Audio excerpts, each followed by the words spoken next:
Have you ever faced a moment so shattering, so profoundly unfair, that it threatened to dismantle your very sense of self? A betrayal so deep, it felt like the world you knew was ripped from beneath your feet, leaving you adrift in a sea of pain and uncertainty? We all encounter hardships, but some challenges aren't just difficult. They're designed to break you. They test the very limits of your resilience, forcing you to confront the darkest corners of human nature and the raw, unvarnished truth about your own strength. Today, we're diving into an extraordinary story of one woman's journey from absolute devastation to unimaginable triumph. This isn't just a tale of revenge. It's a profound exploration of resilience, the power of purpose, and the ultimate victory of building a life so rich and meaningful that the shadows of the past simply can't hold you captive. Imagine lying in a hospital bed, fighting for your life and the life of your unborn child, only for the person who swore to be your partner, your rock, to walk away. Not just walk away, but to actively dismantle your marriage in that very moment, leaving you utterly alone. This isn't a hypothetical scenario. It was Zora Jackson's reality.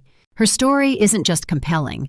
It's a masterclass in transforming trauma into triumph, in rewriting a narrative of abandonment into an anthem of empowerment.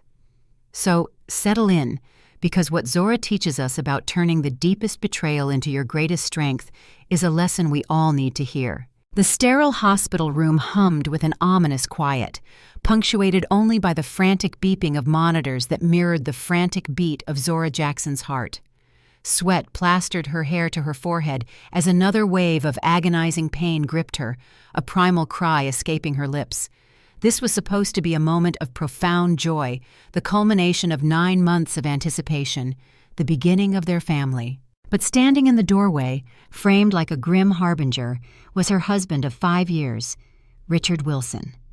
His gaze was colder than the winter outside, a chilling indifference that pierced Zora to her core, even through the haze of her pain.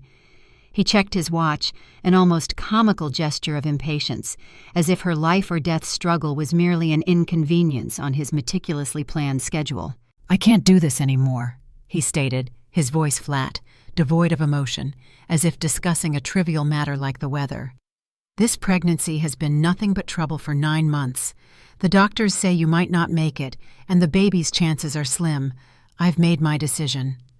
Zora's eyes, already wide with the terror of impending childbirth, now stretched further in sheer disbelief. As if on cue, Richard reached into the expensive suit jacket, a symbol of the world he was so ready to return to, and pulled out a sheaf of divorce papers.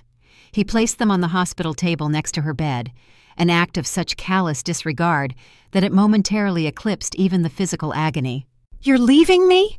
Zora gasped, her voice raw, laced with an incredulity that bordered on madness. "No, while I'm in labor with our child?" Another contraction ripped through her, forcing her to clutch the bed rails, but the emotional wound was far deeper. Richard's response was a chilling testament to his self-absorption.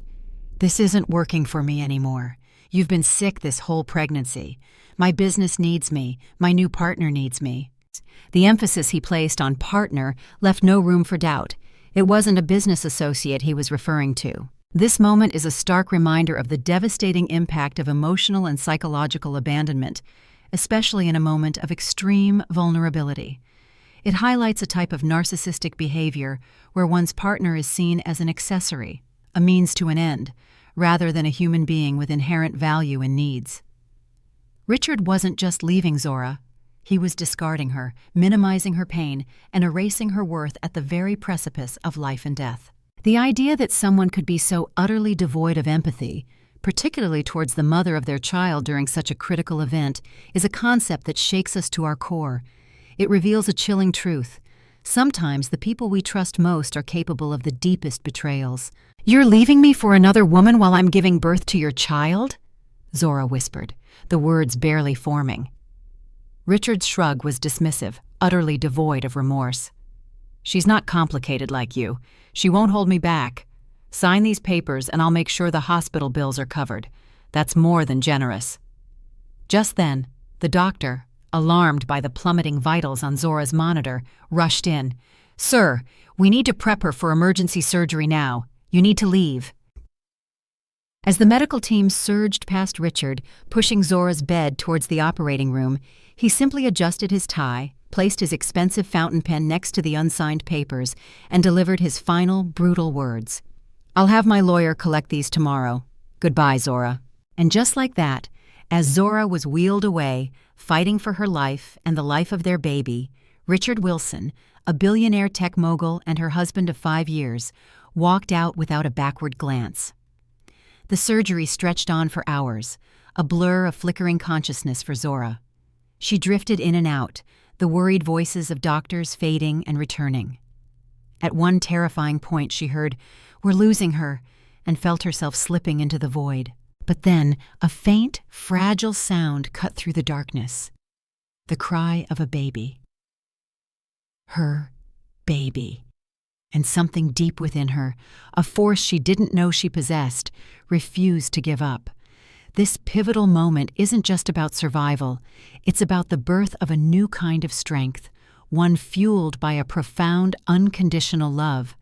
It illustrates how the human spirit, even when faced with the most unimaginable cruelty, can find a lifeline in the purest form of hope. It's a testament to the idea that sometimes our purpose is revealed in our darkest hours, ignited by the spark of new life. 3 days later, Zora awoke in the recovery room. Her body felt like a battlefield, every muscle aching, every bone weary, but she was alive. A kind nurse named Jenny checked her vitals, offering a gentle smile.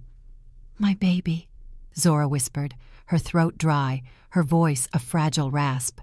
Jenny's smile widened. "Your daughter is a fighter, just like her mama. She's tiny but doing well in the NICU." Tears welled in Zora's eyes, a mixture of relief, exhaustion, and a fresh wave of grief. "And my husband?" Jenny's smile faltered. She handed Zora a large envelope. "This was delivered this morning. I'm so sorry." Inside were the signed divorce papers, already filed with the court, and a check for exactly half of what the hospital bill would be. No note, no explanation, just Richard's cold signature and an unmistakably clear message. Zora and her daughter were on their own. This isn't just a story about abandonment. It's about the brutal reality of starting from zero, often with a significant disadvantage. Many women, particularly single mothers, face immense challenges in rebuilding their lives after separation or divorce, especially when there's a power imbalance. Richard, with his vast resources and legal team, had ensured Zora walked away with virtually nothing, a common tactic used to disempower former partners. Yet, in that moment, as Zora held the papers in her trembling hands, something profound shifted within her. The searing pain of betrayal, rather than crushing her, began to burn away, leaving behind a harder, stronger core. Richard thought he had left behind a broken woman, but what he truly forged was a warrior. As Zora looked out the hospital window at the sprawling city skyline, a silent promise formed, etched deep within her soul, a vow to herself and to her tiny daughter. This wasn't the end of her story. This was just the beginning. In the week that followed, as Zora was discharged and focused on Victoria's recovery, she didn't waste a single moment wallowing in self-pity. She made 3 crucial calls, each one a step away from victimhood and towards agency. The first was to her old college roommate, now a successful lawyer. The second was to the bank, securing the meager savings she still had in her own name. And the third, the hardest, was to her former boss at the tech company where she'd worked before Richard convinced her to abandon her career for the gilded cage of corporate wifehood. "I need a place to stay and a job," she told him, swallowing her pride, a bitter pill she knew she had to take. "And I promise you won't regret helping me." He remembered Zora's brilliance, her sharp mind, her undeniable talent. "You start Monday," he said. "My sister has a spare room you can use until you get on your feet." Zora named her daughter Victoria. It meant victory. It wasn't just a name. It was a promise, a battle cry for the life she was determined to build. Little did Richard know that the woman he left behind, broken and discarded in that hospital bed, would one day make him regret ever walking out that door. This period exemplifies the sheer grit and determination often required to overcome adversity. It speaks to the critical importance of a support network, however small, and the inner resolve to push past shame and ask for help. Zora wasn't just surviving. She was consciously choosing to thrive, using the very pain of her past as fuel for her future. 6 months after Victoria's birth, Zora's life bore no resemblance to her previous existence. The opulent penthouse, the designer clothes, the exclusive galas, all were distant memories. Now, she lived in a modest one-bedroom apartment on the other side of town, a stark contrast to the luxuries Richard had so casually taken from her. Her days were a relentless cycle of work, motherhood, and self-improvement. Each morning she woke at 5 a.m. to feed Victoria before preparing for her long days at her old tech company. Lunch breaks weren't for relaxation, but for video calls to check on her daughter, who was cared for by a kind, elderly neighbor. Evenings were a blur of Victoria's care, followed by Zora burning the midnight oil on her laptop, furthering her education. Weekends, for most, are a time for rest. For Zora, they were for online courses in business and finance, meticulously building the knowledge base she knew she would need. The divorce settlement had been brutal, a testament to Richard's ruthlessness and the power of his expensive legal team. Zora walked away with almost nothing, the lawyers arguing that she had brought no assets into the marriage and that Richard's vast fortune had been built before they met. They conveniently overlooked, of course, Zora's crucial contributions. How she had helped Richard refine his initial business concept, how she'd painstakingly edited his first business plan, how she'd worked alongside him, sometimes late into the night, to secure those crucial early investors. This wasn't merely about getting a fair share. It was about the erasure of her intellectual and emotional labor, a common plight for many women who support their partners' careers without formal recognition. One evening, as Zora gently rocked Victoria to sleep, her phone buzzed with a news alert. She nearly dropped it when she saw the headline, "Tech billionaire Richard Wilson announces engagement to model Jessica Lange." Attached was a photo of Richard, beaming, alongside a tall blonde woman, proudly displaying an enormous diamond ring at a charity gala, the very same gala where Richard had proposed to Zora 6 years earlier. For a fleeting moment, the pain, the old familiar ache of betrayal, threatened to overwhelm her. But then Victoria cooed softly in her sleep, and Zora's resolve hardened, turning that flicker of pain into an unwavering fire. This was not about suffering in silence. It was about building a future where such headlines would be utterly irrelevant to her happiness and success. This is a common turning point for many who experience deep betrayal, the moment when anger and hurt transmute into a powerful, self-directed motivation. It's not about being bitter, it's about being better. The very next day at work, fueled by this renewed determination, Zora knocked on her boss's door.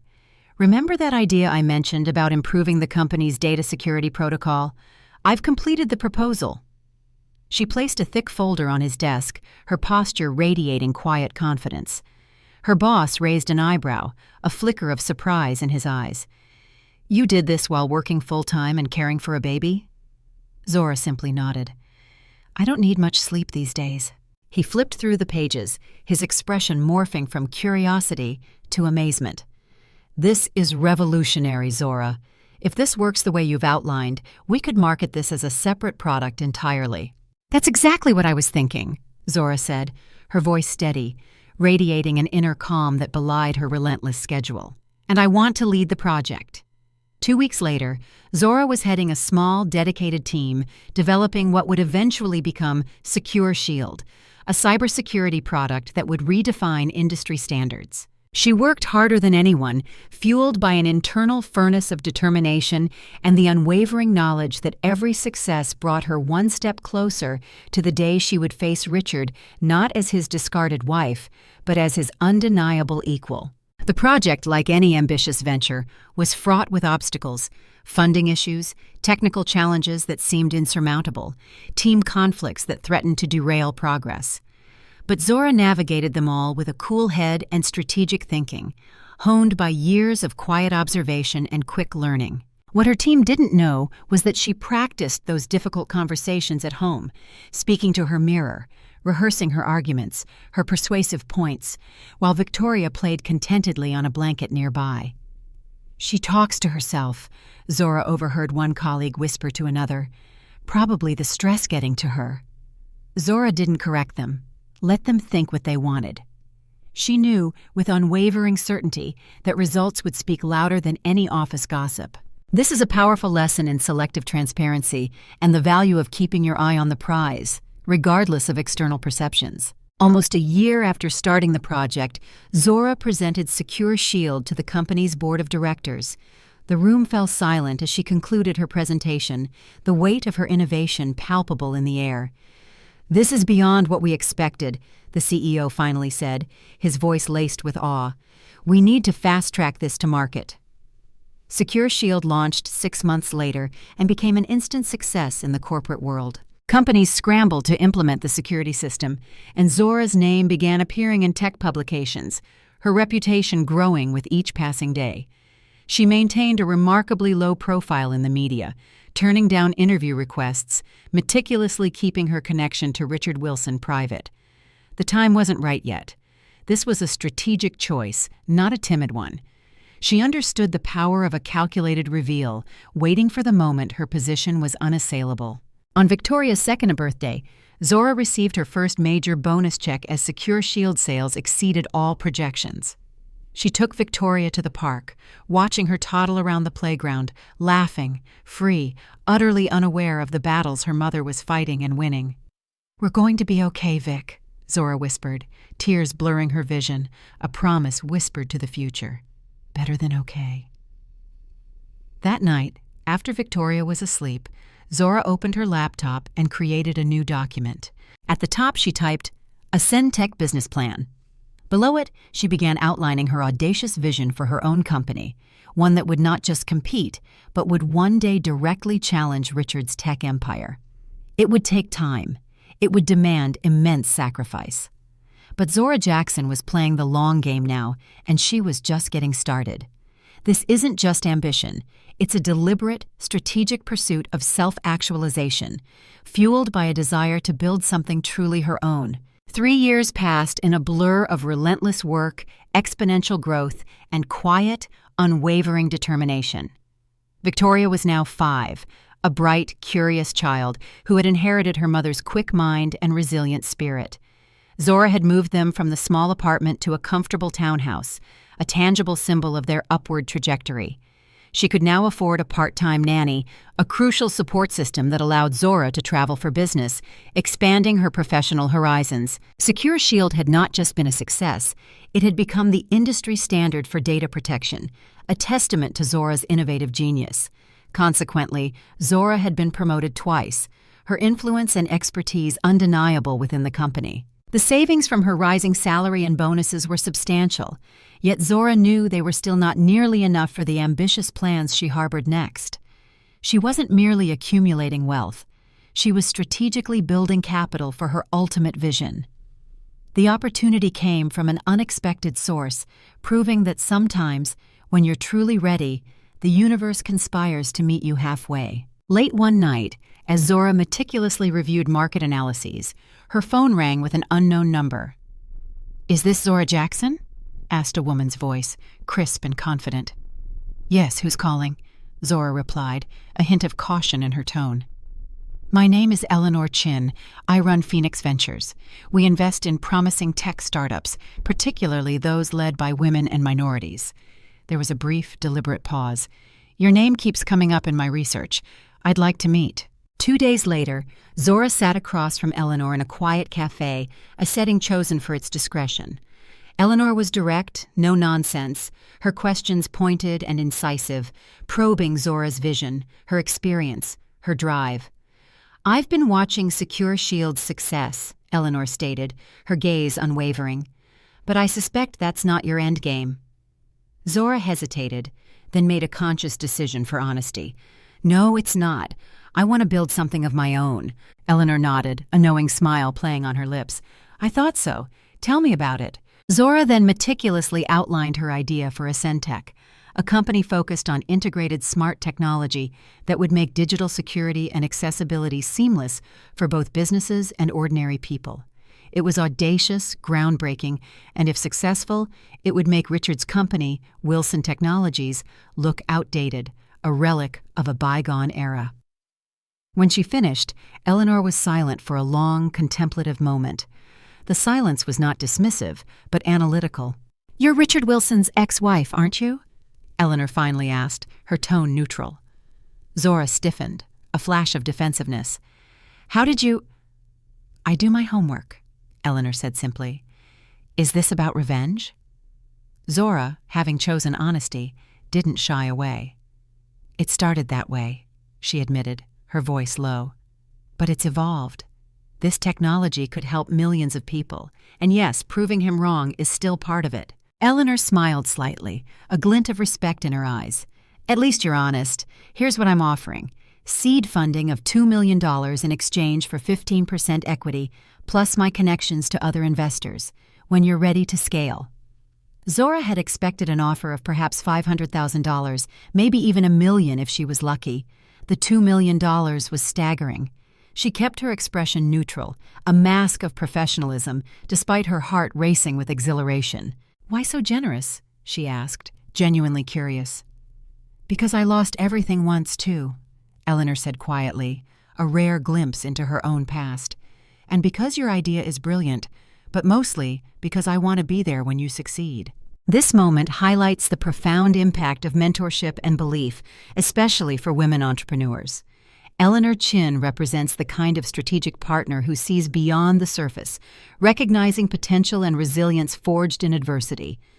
Her own past experience of loss resonates with Zora's journey, creating a powerful bond of empathy and understanding that transcends mere business transactions. It's a testament to the idea that true success is often a collaborative effort, built on trust and shared vision. 2 months later, Ascendtech officially launched, initially operating out of a small office space with a hand-picked team of 5 talented engineers Zora had carefully recruited. She maintained her day job at first, working evenings and weekends, a grueling schedule that pushed her to her limits. The first year was brutal. Zora barely slept, constantly torn between her commitment to secure Shield, building Ascend from the ground up, and her most important role, being present for Victoria. There were nights she cried from sheer exhaustion after Victoria was asleep, questioning if she could truly pull this off, if the sacrifice was worth it. This candid vulnerability is a powerful counter-narrative to the often glamorized image of the tireless entrepreneur. It reminds us of the profound emotional and physical toll such ambition takes, especially on a single mother. But slowly, steadily, Ascend began to gain traction. Their innovative integrated security approach caught the attention of several major companies, drawn by the elegance and effectiveness of their solutions. By the 18-month mark, Zora was able to leave her job and focus solely on Ascend, a full-time commitment to her burgeoning empire. The breakthrough came when Ascend developed Secure Connect, an encryption system that protected data with ironclad security, while allowing unprecedented ease of access for authorized users across multiple platforms. When they unveiled it at a major tech conference, the industry took notice. "This changes everything," tech blogger Marcus Reed wrote after the demonstration. "Ascend, led by the enigmatic Zora Jackson, just made every other security system look like a rusty padlock." Orders began pouring in, and Ascend grew rapidly. Zora hired carefully, building a diverse team united by talent, drive, and a shared vision. She made sure the company culture valued work-life balance, remembering her own struggles as a working mother. This wasn't just good management, it was a deeply ingrained value, a commitment to creating the kind of environment she wished she'd had. Victoria thrived as well, immensely proud of her mother's growing success. "Mommy builds invisible shields," she told her kindergarten class during career day, a testament to Zora's ability to communicate complex ideas in a way her young daughter could understand and admire. By the time Victoria turned 7, Ascendtech had offices in 3 major cities and was valued at an impressive $50 million. Zora had become a respected figure in the tech world, though she still carefully avoided publicity when possible. The time wasn't right yet for Richard to fully realize who was behind Ascend's meteoric rise. That carefully constructed anonymity changed when Forbes magazine, the venerable arbiter of wealth and influence, requested an interview for their Innovators to Watch issue. Eleanor Chin, ever the shrewd strategist, advised Zora to accept. "You've earned this recognition," she said, and it's time to step out of the shadows. The article featured a professional photo of Zora, looking confident and powerful in a simple black suit, alongside a detailed profile of her remarkable journey from a discarded tech company employee to the founder and CEO of one of the fastest-growing security firms in the country. The article made no explicit mention of Richard Wilson, but Zora knew, with a certainty that settled deep in her bones, that he would recognize her immediately. The morning after the magazine hit newsstands, Zora received a text from an unfamiliar number. "We should talk. R.W." Zora smiled, a calm, knowing smile, as she deleted the message without responding. She wasn't ready to face him yet. There was still more to accomplish before that day would come. And when it did, she would be meeting him not as his discarded wife, but as his most formidable competitor. This moment is not just about strategic timing. It's about the psychological warfare of waiting, of allowing your success to speak volumes before you even utter a word. It's a powerful lesson in mastering one's emotions and allowing one's achievements to become the ultimate weapon. At 35, Zora Jackson had transformed from a woman abandoned in a hospital bed to an undeniable force in the tech industry. Ascend Tech had grown exponentially, with offices now spanning across 5 countries and a valuation approaching $500 million. Business magazines regularly featured her innovations, and investment firms competed for the chance to fund her next projects. Victoria, now 9, was growing into a thoughtful, intelligent girl, far more attuned to the nuances of the adult world than most children her age. One evening, as they sat on their apartment balcony overlooking the glittering city lights, Victoria asked the question Zora had been dreading, the one that always hovered unspoken between them. "Mom, why don't I have a dad like other kids?" Zora put down her tablet, took a deep breath, and pulled Victoria close. "You do have a father, Vic," she began carefully, choosing her words with precision, "but he chose not to be part of our lives." "Is he dead?" Victoria asked bluntly, her child's logic cutting straight to the heart of the matter. "No, sweetie, he's alive. He just wasn't ready to be a father." Victoria considered this, her brow furrowed in thought. "Is he that man in this pictures Antonia has, the one she hides when you come over?" Zora made a mental note to talk to her friend about being more discreet. "Yes, his name is Richard Wilson. He and I were married, but we separated when you were born." "Because he didn't want me?" Victoria's voice was small, vulnerable. "No," Zora said firmly, holding her daughter's gaze, "because he wasn't strong enough to handle the amazing gift that you are. That was his loss, and my gain. You're the best thing that ever happened to me." Victoria leaned against her mother, finding comfort in her warmth. "Will I ever meet him?" "Someday, perhaps," Zora answered carefully, "if that's what you want when you're older." This conversation is a masterclass in protecting a child's self-esteem while navigating difficult truths. Zora doesn't demonize Richard, but she firmly establishes Victoria's inherent worth, clearly defining his choices as a reflection of his weakness, not Victoria's fault. That night, after Victoria was asleep, Zora received a call from Eleanor. "Wilson Technologies just announced a new security system," Eleanor said without preamble. "They're calling it Fortress Guard. It's clearly an attempt to compete with Secure Connect." Zora wasn't surprised. Richard had been trying to replicate Ascend's success for the past 2 years, playing catch-up to her innovations. "How does it look?" Zora asked, her voice calm. "Like a poor imitation," Eleanor replied. "But that's not why I'm calling.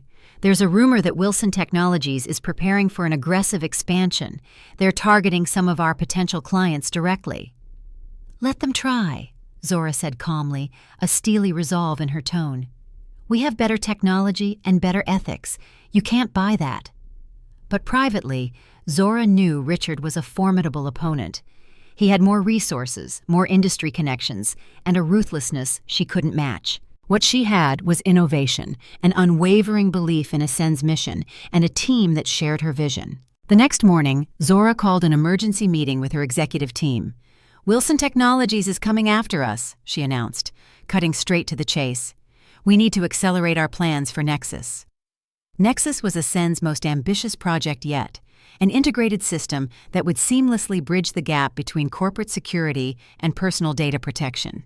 If successful, it would make Ascend's technology essential for any company serious about comprehensive end-to-end security. That's at least a year away from beta testing, her CTO objected, a note of alarm in his voice.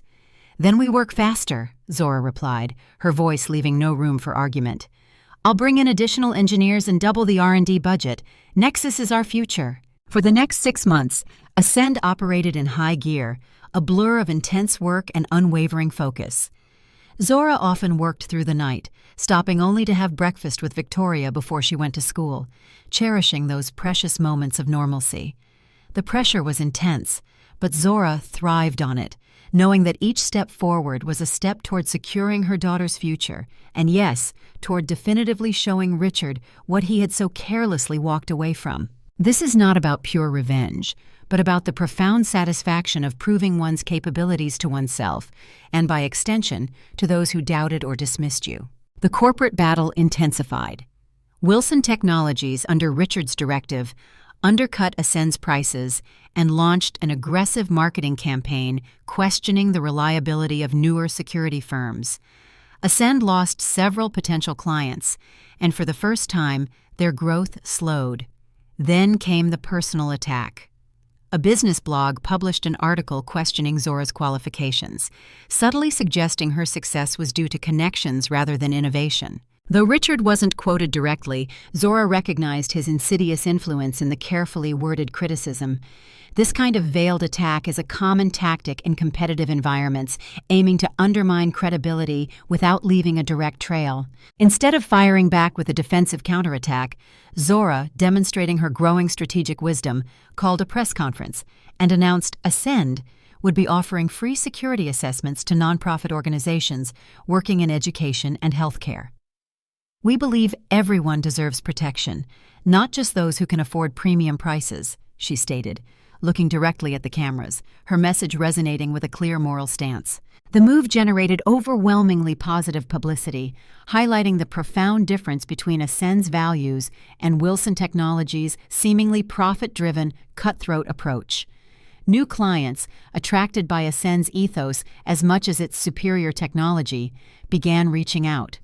This pivot is a brilliant example of turning a negative attack into a positive opportunity, showcasing not just technological superiority, but also ethical leadership. But the real game-changer came when Nexus was finally ready for its first demonstration. Zora arranged for a dramatic unveiling at the International Technology Summit, a high-profile event where she knew Richard would undoubtedly be present. On the day of the presentation, Victoria, now 11, insisted on attending. "I want to see you show everyone how amazing you are," she said proudly. Zora hesitated, weighing the potential impact on Victoria, but ultimately agreed. It was time Victoria understood the legacy she was building, a legacy of strength and innovation she was helping to create. The auditorium was packed when Zora took the stage, a powerful presence radiating calm confidence. From the corner of her eye, she spotted Richard in the front row, his expression unreadable, a silent observer in the drama of her triumph. She began her presentation without acknowledging him, her focus entirely on her message. "Today's digital landscape is fragmented," she began, her voice clear and resonant. "Companies protect their data but often leave their customers vulnerable. Individuals try to secure their personal information, but can't control how businesses use it. Nexus bridges that divide." The demonstration that followed left the audience stunned. Nexus didn't just protect data. It created an entire ecosystem where security was seamless yet unbreakable, where personal privacy was respected while still allowing for necessary business functions. When Zora finished, the applause was thunderous, a roar of appreciation for her groundbreaking vision. Technology reporters rushed forward with questions, and potential clients lined up, eager to speak with Ascend representatives.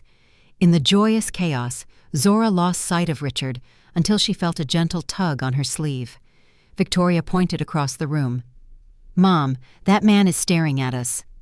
Richard stood 20 feet away, his gaze fixed on Victoria. For a moment, recognition, and perhaps a flicker of regret, sparked in his eyes as he looked at the daughter he had never met, the child he had so callously abandoned. Zora placed a protective hand on Victoria's shoulder and met Richard's stare unflinchingly, a silent challenge. He was the first to look away, turning abruptly to leave the auditorium. "Who was that?" Victoria asked, her voice small. "Someone who made a very big mistake," Zora replied quietly, "and I think he just realized it." That night, the first acquisition offer from Wilson Technologies arrived in Zora's email. She deleted it without even opening it. She hadn't built Ascend just to sell it to Richard at the first opportunity. This was only the beginning of their real battle. The success of Nexus catapulted Ascend Tech into the billion-dollar club, with a valuation now exceeding $1.2 billion.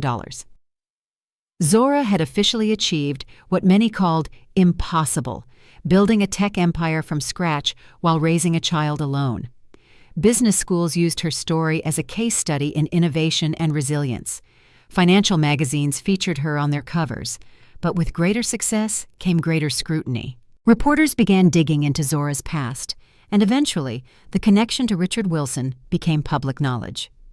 "Tech rivals share marital history," blared one headline. "Abandoned wife becomes billionaire's competition," proclaimed another. Zora maintained her dignity, refusing to comment on her personal history with Richard. "Ascend Tech stands on its own merits," was her only statement. "Our focus remains on creating technology that protects and empowers our clients." Victoria, now 11, found out about the headlines from classmates at her private school. She came home upset one day, her eyes red from crying. "Everyone's talking about how my father left us," she said, clutching Zora as her mother held her close. "Tyler Maxwell said Dad didn't want me because something was wrong with me." Zora's heart broke for her daughter, the raw pain of a child's insecurities laid bare. "Nothing is wrong with you, Victoria. You are perfect exactly as you are. Your father made choices based on his own weaknesses, not because of anything to do with you." "Then why doesn't he ever try to see me?" Victoria asked, her voice imbued with a child's desperate logic. "Now that he knows who I am." Zora had no good answer for that. Richard had made no attempt to contact Victoria, though he had sent 2 more acquisition offers to Ascend, each higher than the last. The media frenzy eventually died down, but the damage was done. Victoria became more withdrawn, spending hours researching her father online, asking questions Zora struggled to answer without bitterness. This is a vivid example of the collateral damage of parental abandonment, where a child internalizes the rejection, impacting their sense of self-worth. It also highlights the difficult tightrope parents walk when protecting their children from a toxic co-parent. Then came the anonymous email. "You're not the only one he abandoned. We should talk. AM." Zora almost deleted it as spam, but something made her hesitate. After running it through Ascend's rigorous security protocols to ensure it contained no malware, she replied with a secure communication channel. 3 days later, she sat in a quiet cafe waiting for the mysterious AM. When a tall, elegant black woman approached her table, Zora immediately noticed the striking resemblance. This woman had Richard's eyes. "I'm Angela Morris," the woman said, extending her hand. "Richard Wilson's sister." Zora nearly spilled her coffee. Richard had never once mentioned having a sister. Angela smiled sadly. "He wouldn't. I was officially erased from the family when I chose to live with our mother after the divorce." She sat down across from Zora. "Richard took our father's side and his money and connections." Over the next hour, Angela revealed a side of Richard that Zora had never known. How he had systematically cut ties with family members who didn't serve his ambitions. How he had used his father's connections to build his first company while meticulously crafting a narrative of being self-made. How his pattern with women, charm, use, discard, had been established long before he met Zora. "Why are you telling me this now?" Zora asked finally. "Because he's trying to destroy you," Angela said simply, her eyes firm. "And because that little girl of yours deserves to know the truth about her father. All of it." Angela explained that Richard had recently called her, seeking information about Zora that he could use against her. "He thinks I'm still bitter enough about being cut off that I'd help him. He doesn't know I've been following your career for years. You're building something meaningful, Zora. Don't let him take that from you." Before they parted, Angela handed Zora a flash drive. "This contains family records, private emails, business documents Richard doesn't know I have. Use it if you need to, but be careful. Richard is dangerous when cornered." That night, Zora reviewed the files while Victoria slept peacefully. What she found made her blood run cold. Richard hadn't just abandoned her. He had systematically undermined her throughout their marriage, taking credit for her ideas, gaslighting her when she questioned his decisions, and meticulously planning his exit long before Victoria's difficult birth gave him the perfect excuse. Most disturbing were emails between Richard and his current wife, Jessica, dating back to when Zora was just 4 months pregnant. They had been planning their life together while Zora was still picking out nursery colors. Zora closed her laptop, feeling sick. For years, she had channeled her pain into building Ascend, believing that success would be the best revenge. But now, she realized Richard might never truly feel the consequences of his actions unless she forced him to face them.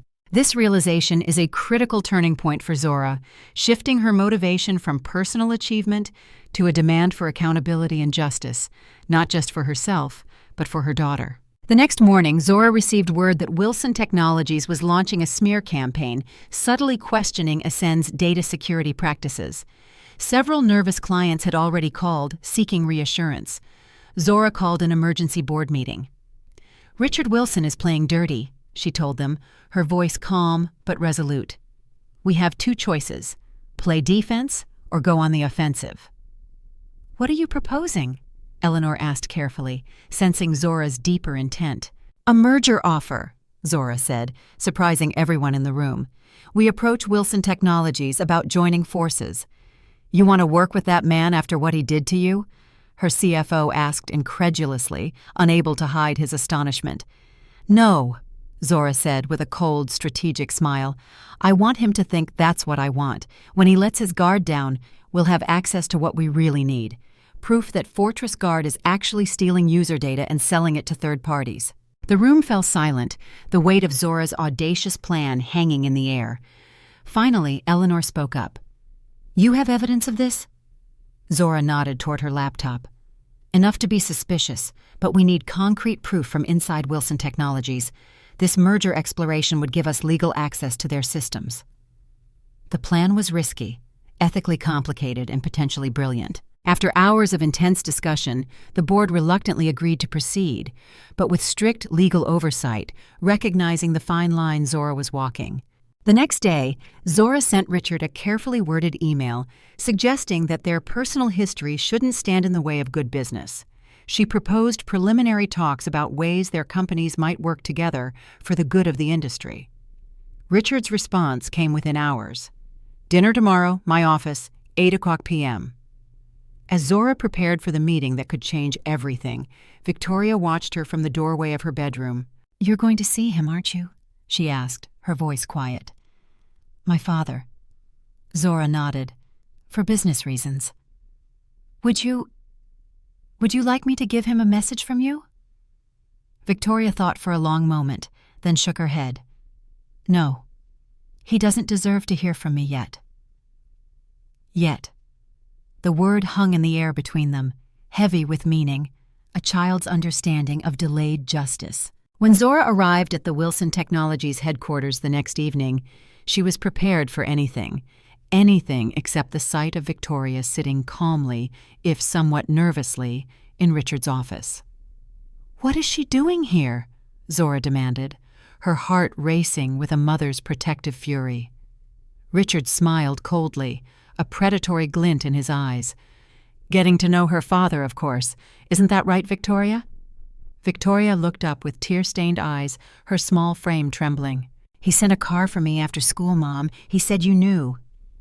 In that moment, Zora realized Richard's game was far more personal and dangerous than she had ever imagined. He had crossed an unforgivable line, weaponizing their daughter. "Get your things, Victoria. We're leaving." Zora's voice was still wrapped in ice as she extended her hand to her daughter. Richard stepped between them, blocking Victoria's path. "Actually, I think Victoria might want to hear what I have to offer. A father's presence in her life, the Wilson name, opportunities you could never provide. You gave up those rights when you walked out of that hospital room 11 years ago. Zora said, keeping her voice steady despite the righteous fury building inside her. Victoria, come here now. Victoria stood slowly, looking between the two adults, caught in the terrifying crossfire of their battle. You really left Mom when she was having me? She asked Richard, her voice small and wavering. Richard's confident smile faltered, a crack appearing in his carefully constructed facade. It was a complicated situation, Victoria. Your mother was very difficult during that time. Difficult? Zora nearly laughed, a sharp, bitter sound.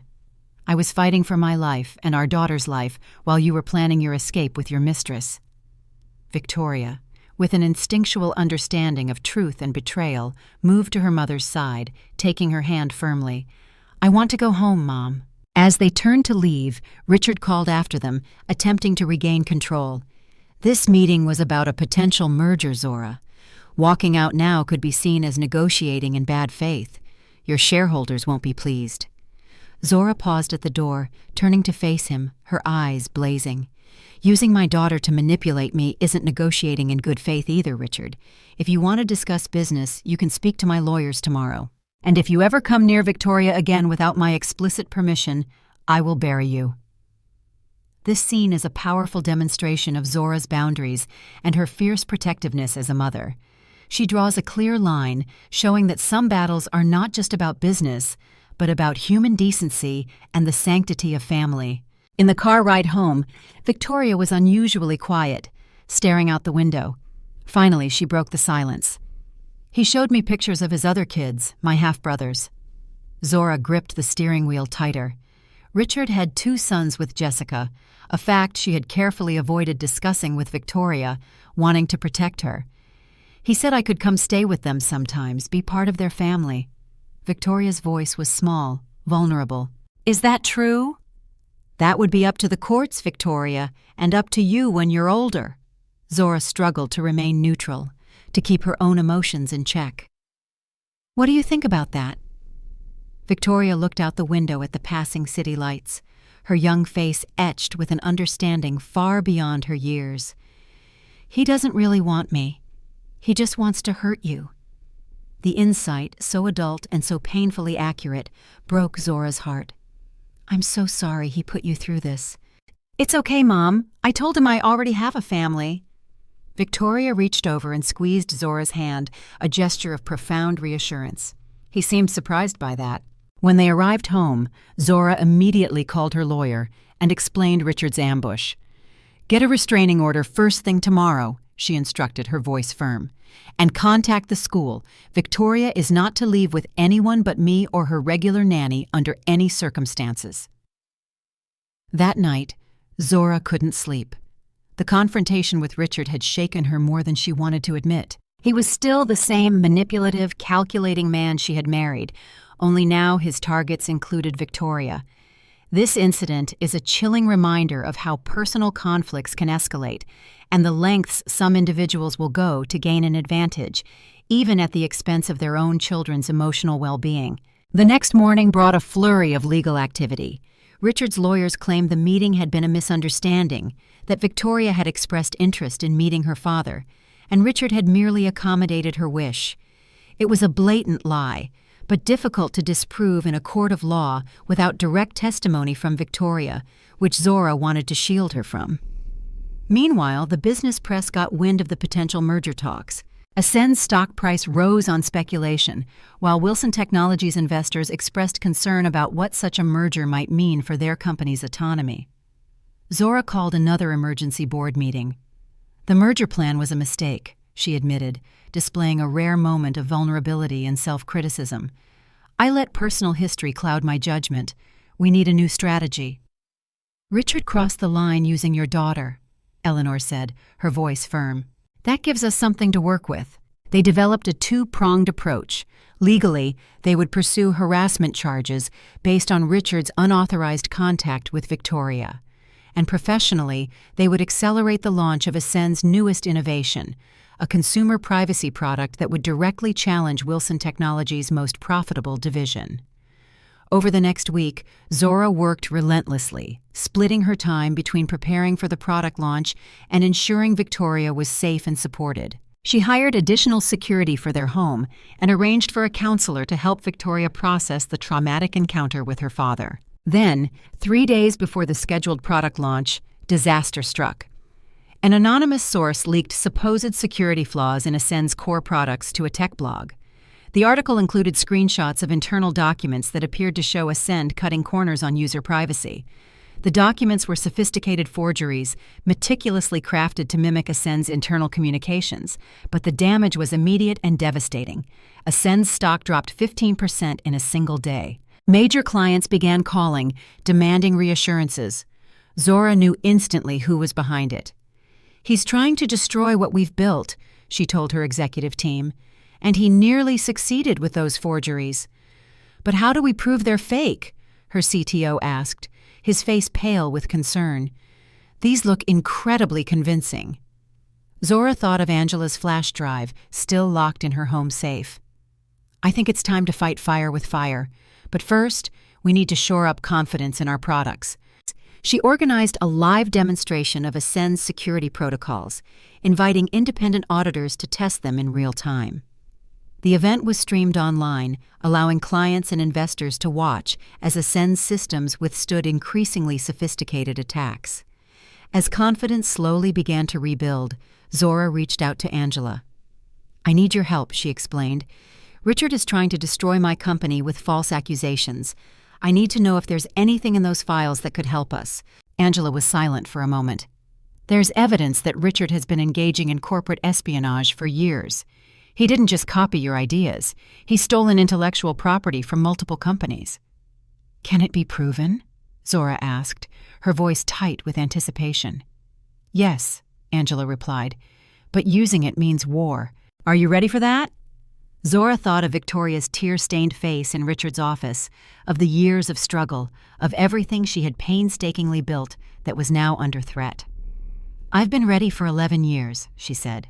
The next day, Zora's lawyers filed a countersuit against Wilson Technologies, alleging corporate espionage, theft of intellectual property, and defamation.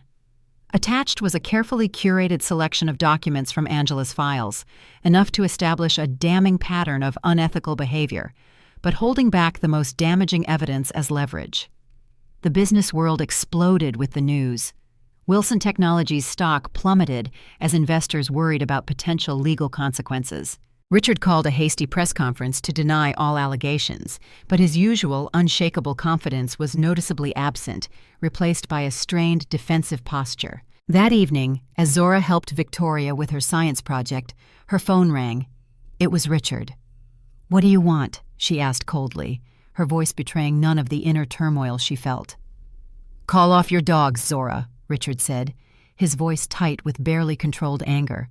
"You have no idea what you're starting." "I didn't start this, Richard. You did when you decided to drag our daughter into your games. I want to meet, just us. No lawyers, no teams. Tonight," he demanded, still attempting to dictate terms. Zora considered for a moment. "The Riverview Hotel, public lobby, 1 hour." After arranging for her security team to be nearby and making sure Victoria was safely with her nanny, Zora arrived at the hotel precisely on time. Richard was already waiting, looking less polished than usual, the strain of the past days evident on his face. "You've become quite the businesswoman," he said as she sat down across from him, a grudging acknowledgement in his tone. "I underestimated you." "You've been underestimating me since the day we met," Zora replied calmly, her gaze unwavering. "What do you want, Richard?" "Drop the lawsuit. I'll retract the leaked documents. We both back off." Zora studied him carefully. "And Victoria?" Richard looked away, unable to meet her gaze. "I won't contact her again without going through proper channels." "Not good enough," Zora said, her voice firm. "I want your word that you'll stay away from her completely unless she explicitly asks to see you when she's older." "She's my daughter, too," Richard protested weakly, a desperate plea in his voice. "Biology doesn't make you a parent, Richard. Showing up does, and you've had 11 years to show up." Richard's jaw tightened, defeated. "Fine. but I want something in return beyond dropping the lawsuit. I want access to Ascend's encryption protocols for Fortress Guard." Zora laughed, a short, sharp sound devoid of humor. "So that's what this is really about. You can't beat our technology, so you're trying to steal it." "I'm offering a fair exchange," Richard insisted, still clinging to a shred of his old arrogance. "No deal," Zora said, standing up, her decision made. "You'll leave Victoria alone, and you'll retract those forged documents, or I release everything I have to the press. All of it, Richard, including the emails between you and Jessica from when I was pregnant." Richard's face drained of color, the ultimate leverage exposed. "You're bluffing." "Try me," Zora said, turning to leave.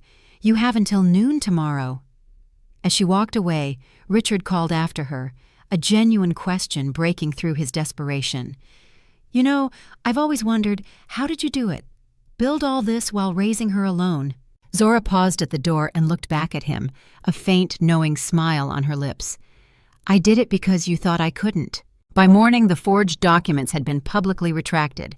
A statement from Wilson Technologies claimed they had been misled by falsified information from an unreliable source and apologized for any confusion. The stock market responded immediately, with Ascend shares rebounding and Wilson Technologies continuing to slide. Zora should have felt victorious, triumphant. Instead, she felt drained. She felt the confrontation with Richard had reopened old wounds, reminding her of the magnitude of his betrayal and the years of struggle that followed. "Are you okay, Mom?" Victoria asked over breakfast, intuitive as always. "Just tired, sweetheart," Zora assured her. "Big day at work today." The truth was, Zora knew Richard wouldn't give up so easily. He had backed down temporarily, but the war was far from over. She needed to prepare for his next move. At Ascend headquarters, Zora gathered her most trusted team members. "Richard Wilson is cornered, which makes him dangerous," she explained, outlining the immediate threat. "We need to accelerate our expansion plans." For months, Ascend had been developing partnerships with international technology firms, preparing to take their products global. Now, Zora pushed to finalize those deals immediately, starting with major markets in Europe and Asia, where Wilson Technologies had less influence. She also initiated talks with government agencies looking for more secure data protection systems.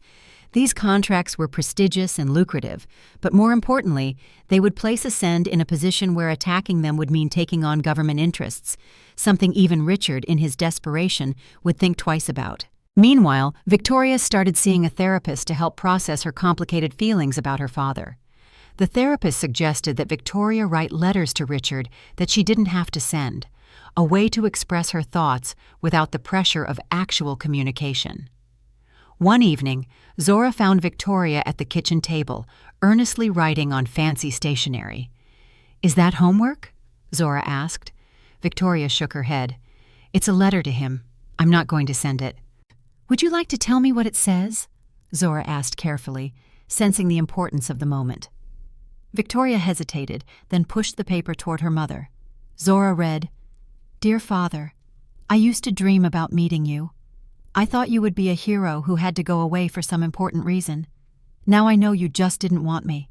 I don't care anymore. Mom and I are fine without you. She built something amazing while you were gone. She never says bad things about you, but I know what you did. Maybe someday I want to know you, but right now, I don't. Victoria." Tears filled Zora's eyes as she handed the letter back. "That's very honest, Vic." "Dr. Marshall says honesty helps healing," Victoria said, with a maturity beyond her years. "Do you think he ever regrets leaving us?" Zora chose her words carefully. "I don't know. Some people aren't capable of that kind of self-reflection. But his regret, or lack of it, doesn't define your worth, Victoria. You are extraordinary with or without his recognition." This powerful exchange highlights Victoria's emotional intelligence and Zora's unwavering commitment to her daughter's self-worth, demonstrating that true healing comes from within, not from the remorse of the perpetrator. The following week brought a surprising development. Financial News reported that Jessica Wilson had filed for divorce from Richard, citing irreconcilable differences. Rumors swirled about financial disagreements and accusations of infidelity. Eleanor called Zora as soon as the news broke. This could change the game. Richard's personal chaos might distract him from his vendetta against Ascend or make him more desperate, Zora countered, ever the strategist. We need to be prepared either way. Her caution proved wise. 3 days later, Wilson Technologies announced a massive price cut on all their security products, clearly aiming to undercut Ascend's market share. It was a desperate move that would significantly hurt Wilson's own profits, but could potentially damage Ascend even more in a brutal price war. Instead of engaging in a destructive price war, Zora took a different, more ethical approach. She called a press conference and announced the Secure Future Initiative, a program that would provide Ascend's top-tier security products to educational institutions at drastically reduced costs, and in many cases, entirely free. In today's digital world, schools are increasingly targeted by cyber attacks, she explained to the assembled press, her voice ringing with conviction. We believe protecting our children's data and educational resources isn't just good business, it's our responsibility. The announcement generated overwhelmingly positive publicity. Educational organizations across the country began reaching out to Ascend, and corporate clients took notice of the company's profound commitment to social responsibility, a stark contrast to Richard's tactics. Richard countered by announcing a similar program for hospitals, but the move was widely criticized as reactive and opportunistic, lacking the genuine sincerity that Zora's initiative embodied. As the corporate battle escalated, Zora maintained a careful balance between her professional responsibilities and her unwavering commitment to Victoria. She still helped with homework, attended school events, and preserved their cherished Sunday traditions of pancake breakfasts and afternoon hikes. During one such hike, Victoria asked, "Mom, are we rich now?" Zora considered the question. "By most standards, yes. Ascend is worth billions, and we have more than we need. Does that bother you?" Victoria shook her head. "No, but I was thinking about all the kids who don't have what I have. Maybe we could help them." That conversation, born from a child's innate empathy, led to the creation of the Jackson Foundation, dedicated to supporting single parents pursuing education and entrepreneurship. Zora appointed Angela Morris as its director, recognizing her unique insight and unwavering commitment to breaking destructive family patterns. The Foundation's first initiative provided childcare, housing subsidies, and mentorship to single mothers pursuing degrees in technology fields. The program quickly gained national attention for its practical approach and measurable results, directly addressing systemic barriers. When a prominent business magazine requested an interview about the foundation, Zora agreed on the condition that Victoria could join her.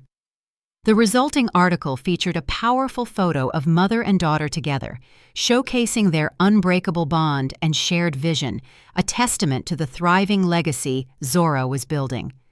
The day the magazine hit newsstands, Zora received a text from Angela. "Richard saw the article. He's furious that Victoria is getting positive attention as your daughter, not his. Be careful." That warning proved prescient. The next day, Richard filed a lawsuit claiming parental alienation and demanding joint custody of Victoria.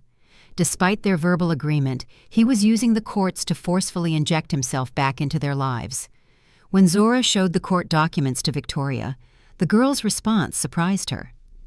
"I want to speak to the judge," Victoria said firmly, her jaw set. "I want to tell them myself that he doesn't really want me." "That's a lot for someone your age to handle," Zora cautioned, her heart swelling with both pride and concern. "You were building a company at my age," Victoria pointed out, a flash of her mother's fierce determination in her eyes. "I can handle a conversation." Zora smiled at her daughter's unwavering resolve, so much like her own. "We'll talk to our lawyer about it." As they prepared for the custody battle, Ascend continued its relentless expansion. New offices opened in London, Tokyo, and Sao Paulo. The company's valuation climbed to $3.2 billion, putting Zora's personal net worth at nearly $1.5 billion, officially surpassing Richard's wealth for the first time.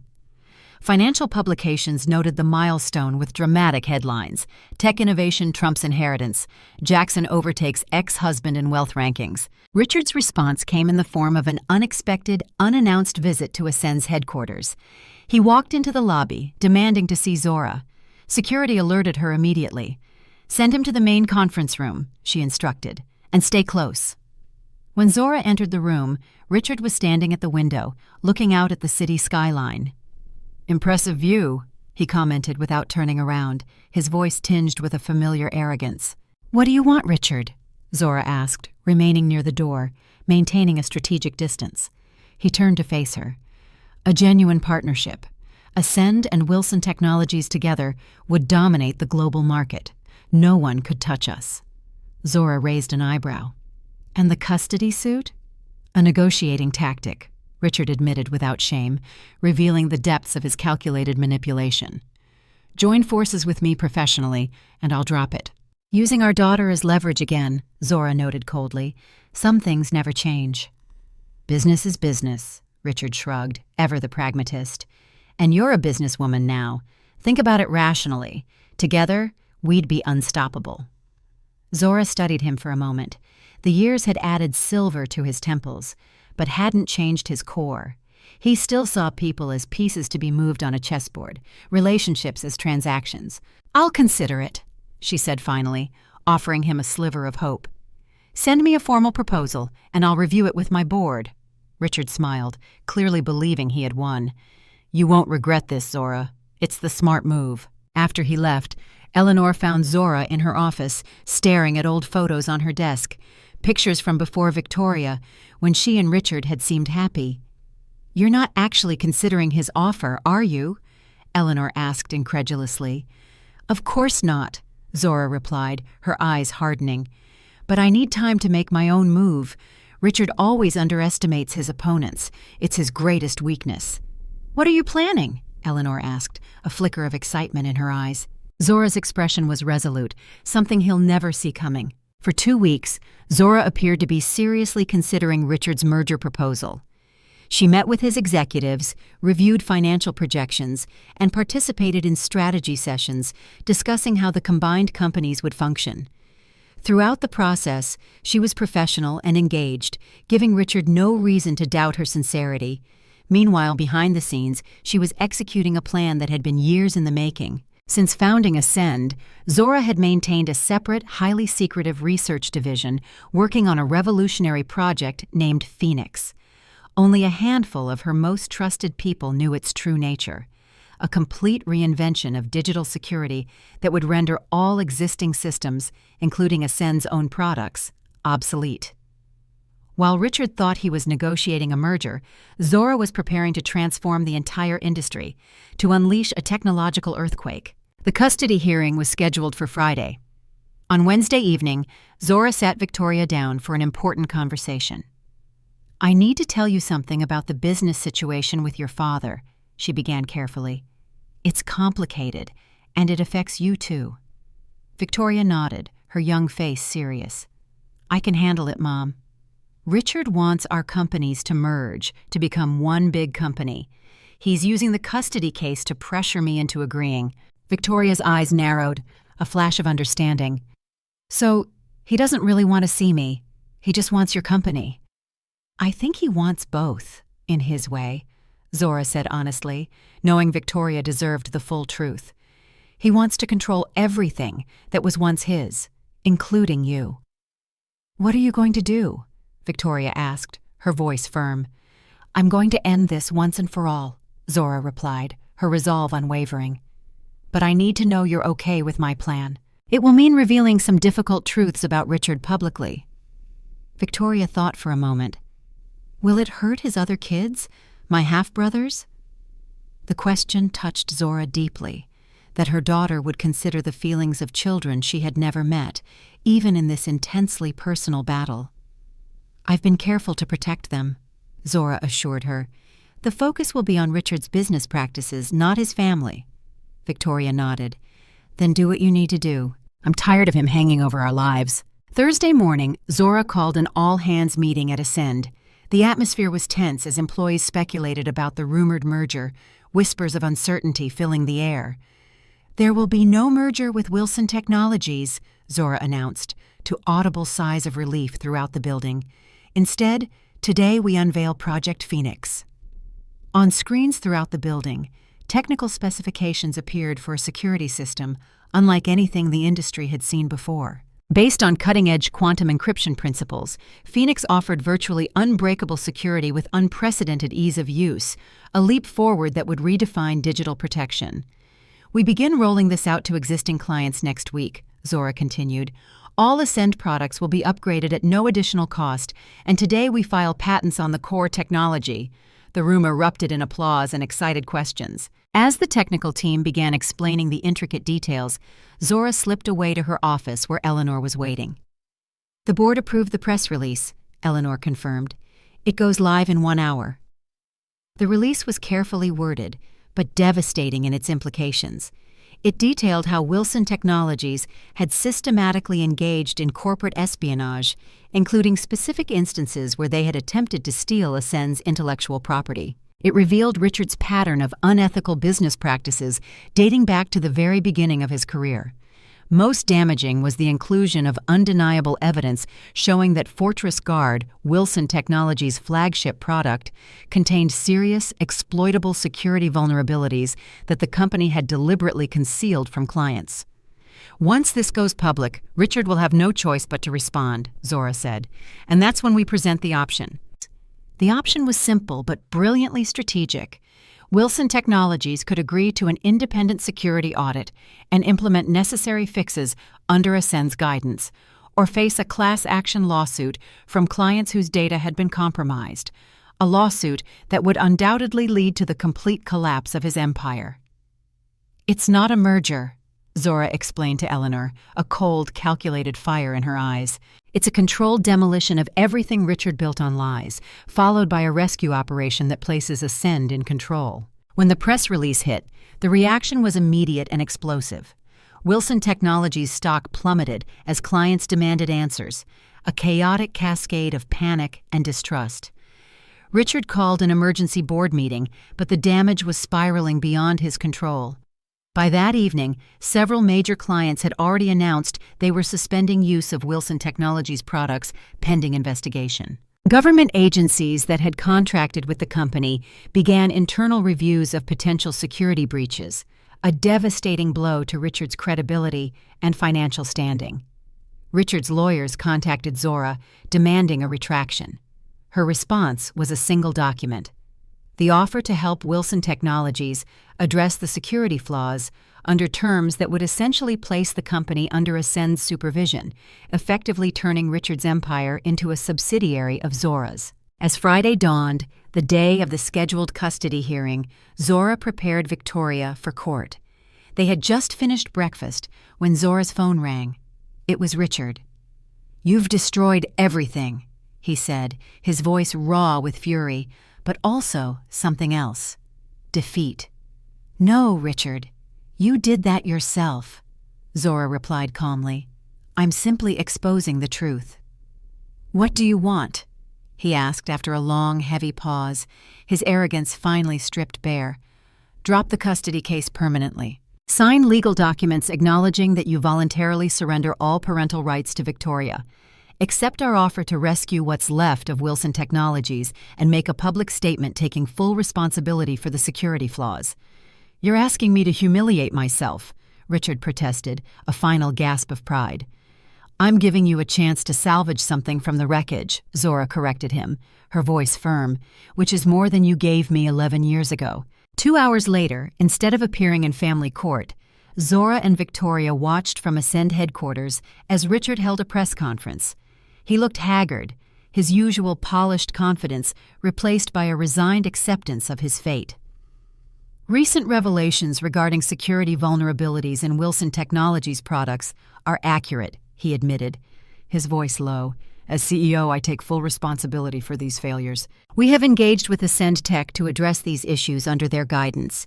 He went on to announce a strategic restructuring that, while carefully worded, essentially conceded control of his company to Ascend's oversight. When the press conference ended, Victoria turned to her mother.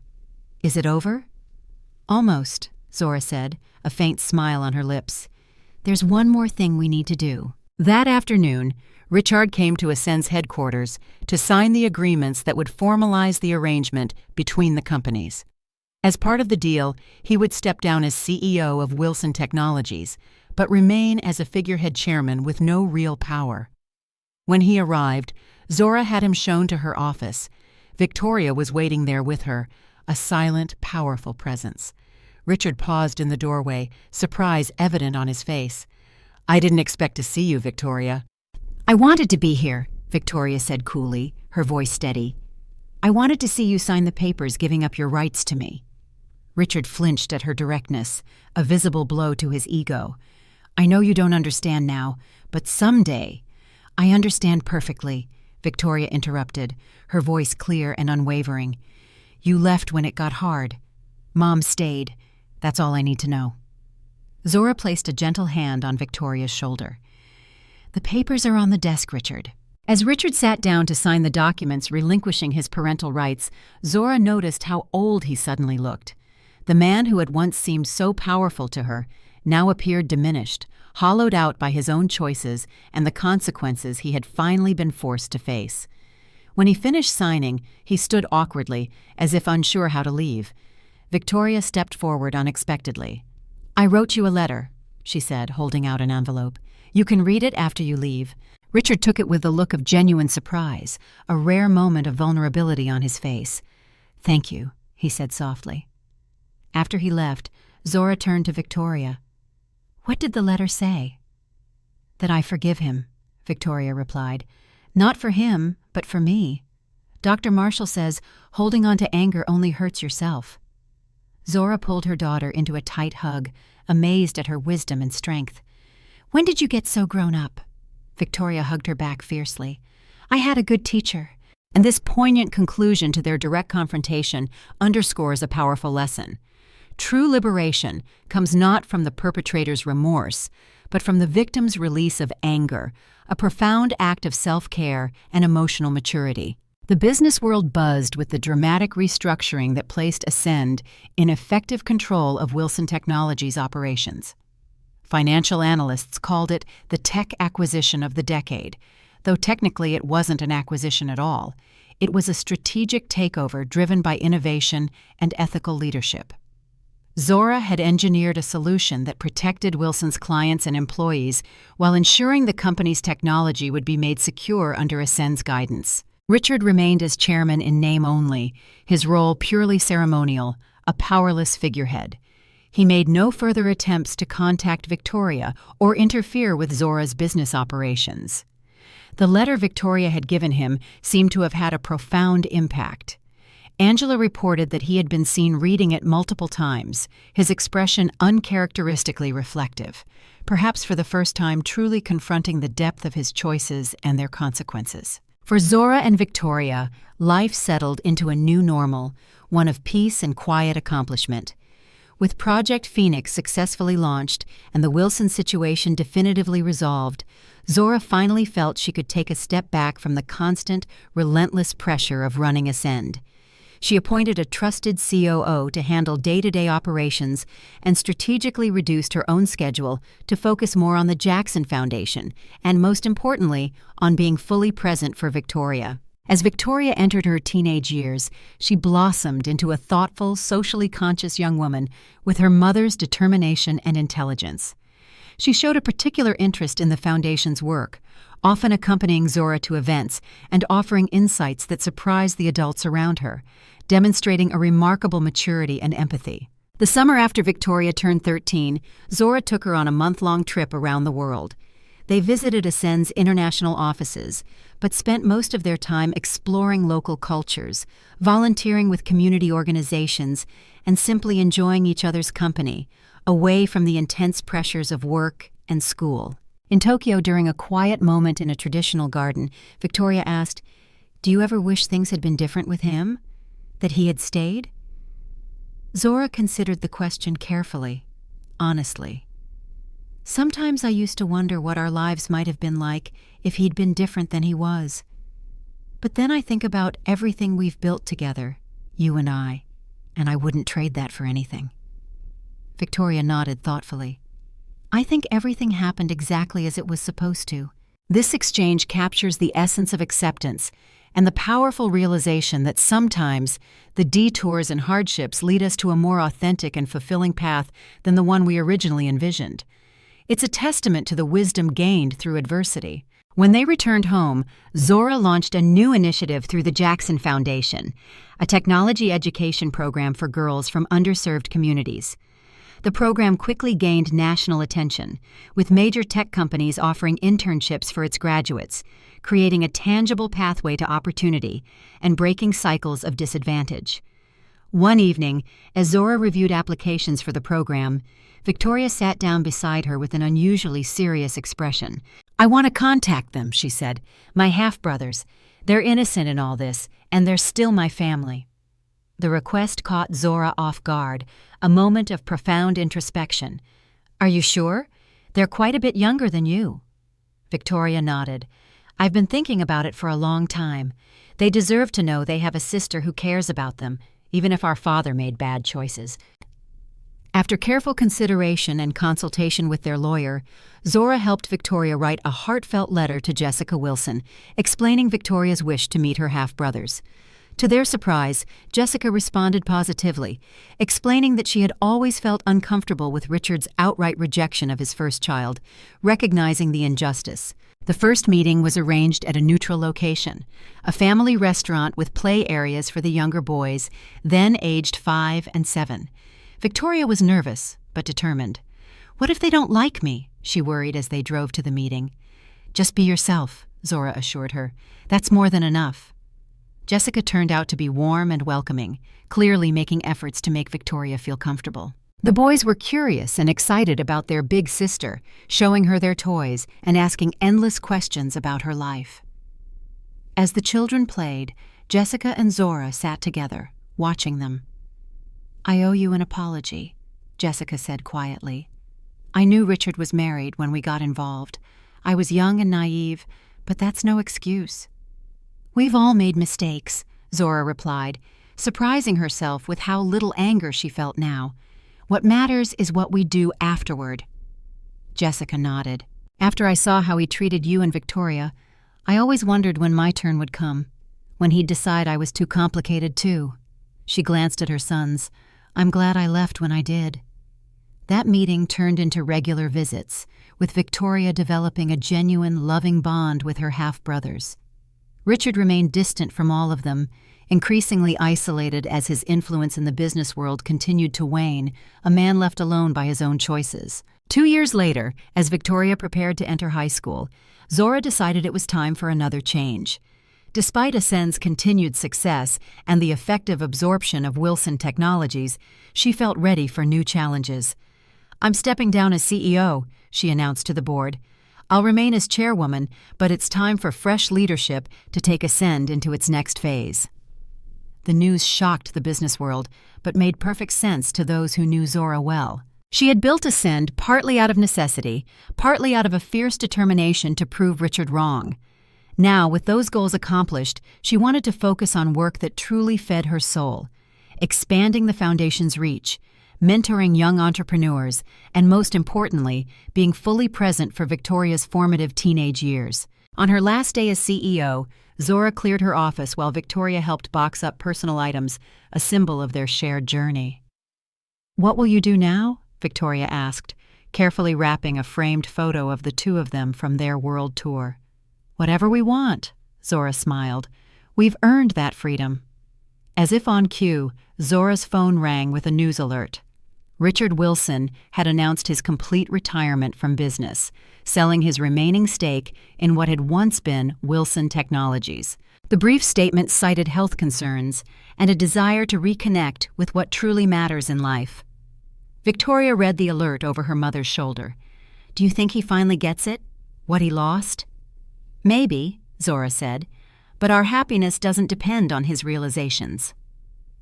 That evening, they celebrated Zora's new chapter with a small gathering of close friends at their home. Eleanor raised a toast to Zora, who built an empire not for power or revenge, but to create a better world for her daughter and countless others. As glasses clinked, Zora looked around at the life she had created. The meaningful work, the loving relationships, the daughter who made every struggle worthwhile. Her journey from that hospital bed 12 years ago had been harder than she could have imagined, but the woman she had become along the way was stronger, wiser, and more fulfilled than she had ever expected to be. Later, as she and Victoria sat on their balcony watching the stars, Victoria, ever insightful, said, "You know, most revenge stories end with someone destroyed, but you did something different. You built instead of destroyed." Zora smiled, pulling her daughter closer. "The best revenge isn't about hurting the person who hurt you. It's about creating a life so full and rich that their absence becomes irrelevant." Victoria leaned her head on her mother's shoulder. "I think we did that." "Yes," Zora agreed, her voice filled with quiet certainty. "We definitely did." 5 years later, the university auditorium was packed as families gathered for freshman orientation. Zora sat in the third row, trying to contain her mix of pride and emotion as Victoria, now 18, joined her fellow incoming students on stage, embarking on her own journey. The past 5 years had brought many changes. After stepping down as Ascend's CEO, Zora had expanded the Jackson Foundation into a global organization supporting women in technology and single-parent families, impacting countless lives. She had written a best-selling memoir about her extraordinary journey from abandoned wife to billionaire entrepreneur, with all proceeds generously going to the foundation. Victoria had grown into a poised, confident young woman with her mother's sharp business acumen and a compassionate heart that was entirely her own.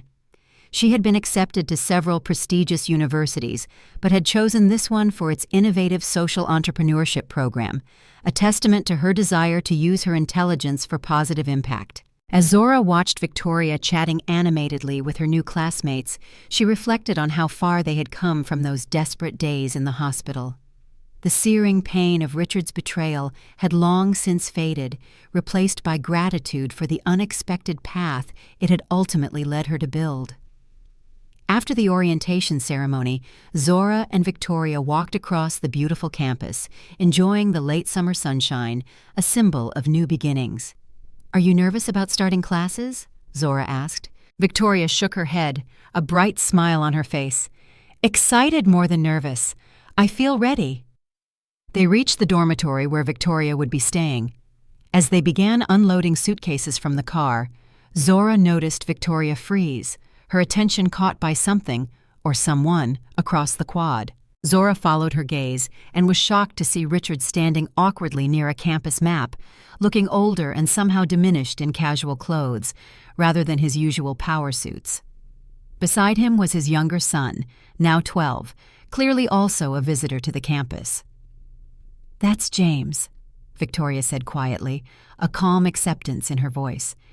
"He's here for a summer science program for middle schoolers." Before Zora could respond, Victoria was already walking toward them, her stride purposeful but devoid of anger or bitterness. Zora followed at a distance, close enough to intervene if needed, but giving Victoria the space to handle the unexpected encounter her own way, a testament to her daughter's independence and maturity. Richard looked up as Victoria approached, surprise and uncertainty crossing his face. The years had not been kind to him. His hair was now fully gray, and his posture suggested health problems, the physical toll of a life lived for ambition. "Victoria," he said, his voice softer than Zora remembered, tinged with a fragile vulnerability. "I didn't know you'd be here." "It's my orientation day," Victoria replied evenly, her composure unwavering. "James, it's good to see you." Her half-brother smiled shyly. "You too. Dad's dropping me off for science camp." An awkward silence fell, heavy with unspoken history. Richard cleared his throat. "You look well? Happy?" "I am," Victoria confirmed, her sincerity undeniable. Then, after a moment's hesitation, she asked, "How are you doing?" Richard seemed genuinely surprised by the question, a flicker of genuine human connection in his eyes. "Managing. The doctors say the heart condition is stable as long as I take it easy." He glanced at Zora, who had stayed a few steps back. "Your mother has done an amazing job with you." "Yes, she has," Victoria agreed, no hint of argument in her tone. Then, turning to James, she offered an olive branch. Do you want to see the robotics lab? It's part of the same building where your camp meets. I got a tour earlier. James looked to his father, who nodded, giving permission. Go ahead, I'll find you in a little while. As the siblings walked off together, Richard turned to Zora, a surprising humility in his eyes. I didn't plan this, he said quickly, almost urgently. I had no idea she would be here today. I believe you, Zora said, and surprisingly, she did.